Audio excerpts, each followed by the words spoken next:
menerobos lampu merah di perempatan Arion, Romangun.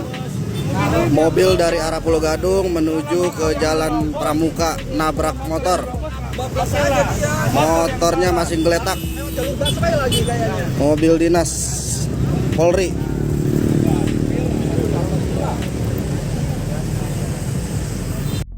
Sosok pengemudi Fortuner tabrak pemotor di Pulau Gadung ternyata bukan polisi dan pakai plat palsu. Polisi memastikan pengemudi Fortuner yang menabrak pemotor di Jalan Pemuda Pulau Gadung, Jakarta Timur bukan anggota Polri. Peristiwa kecelakaan itu terjadi pada Senin 6 Februari 2023 sekitar pukul 17.00 waktu Indonesia Barat, dilansir dari Tribun Jakarta. Kabid Humas Polda Metro Jaya Kombes Truno Yudo Wisnu Andiko mengatakan pengemudi Fortuner itu berinisial YA yang ternyata seorang warga masyarakat umum saat ditemui pada Selasa 7 Februari 2023. Truno Yudo juga meluruskan soal mobil yang dikemudikan YA, ia memastikan mobil tersebut bukan kendaraan dinas Polri. Yang jelas, pengguna ini bukan merupakan anggota Polri dan mobil dinas tersebut juga bukan merupakan mobil dinas Polri, ujar dia.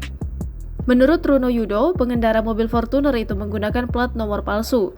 Ia melanjutkan jika masih dalam proses pendalaman dari Propam bersama-sama Satlantas Polres Metro Jakarta Timur.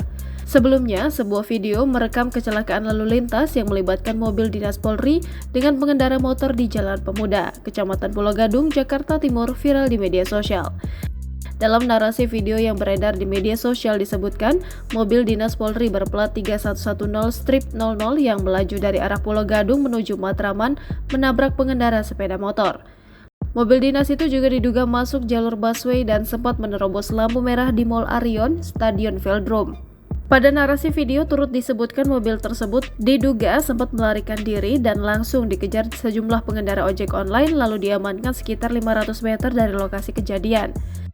Sementara berdasarkan pernyataan perekam video, korban pengendara sepeda motor yang ditabrak masih tergeletak di Jalan Pemuda ketika mobil dinas Polri berwarna hitam itu diamankan. Kepala Satuan Lalu Lintas Jakarta Timur AKBP Edi Surasa mengatakan kejadian sebagaimana dalam video beredar di media sosial terjadi pada Senin 6 Februari 2023 sekitar pukul 17.00 waktu Indonesia Barat. Akibat kejadian itu, pengendara sepeda motor mengalami luka patah tulang di bagian tangan, serta pada bagian kaki mengalami sejumlah luka lecet dan kini dirawat di rumah sakit atau rumah sakit Persahabatan. Edi menuturkan pengemudi mobil dan pihak keluarga pengemudi sepeda motor sudah melakukan mediasi terkait kasus kecelakaan lalu lintas di kantor Satwil Jakarta Timur.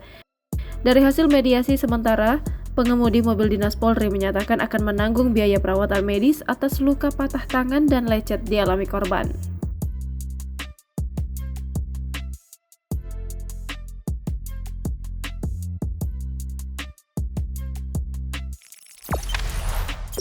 Jangan lupa subscribe, share, komen, dan like ya!